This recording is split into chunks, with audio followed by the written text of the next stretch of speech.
তোমার এই সৌন্দর্য লাল ঠোঁটে আমি কামড়িয়ে আমার দাঁত বসিয়ে দিতে চাই। তোমার এই হরেনটাকে মাঝে মধ্যে এসে আমি একবার করে বাজাইতে চাই।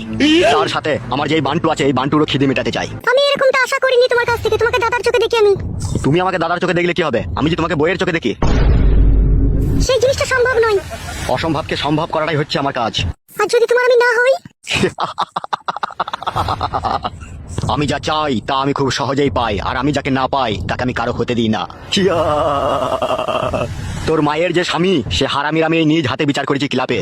তাই বিচার করার সময় তোর মায়ের সাথে একটা সওদা হয়েছিল আমার, যে তুই আমার হয়ে থাকবি। না, আমি বিশ্বাস করি না।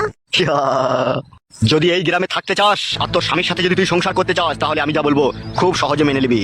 আর যদি আমি না মানি? তাহলে শোন, তুই যদি আমার কথা না শুনিস, তোর মাকে হাতের শাখা পলা ভাঙতে হবে, মাথার স্মৃতির সিঁদুর মুছতে হবে, আর তোকে চিরদিনকার জন্য স্বামী হারাতে হবে।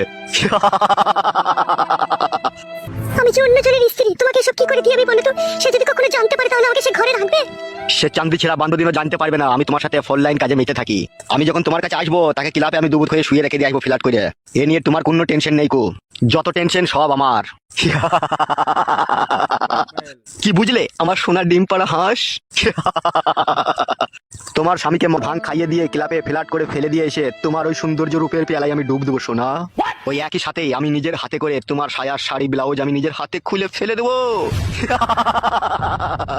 তারপর আস্তে আস্তে পা থেকে মাথা অব্দি চুমু খেতে খেতে যাবো, মাথা থেকে আবার ঘুরোতে এসে লাভির কাছে এসে তোমার ওই সৌন্দর্য সায়ার দড়ি কেটে ফেলবো আমি।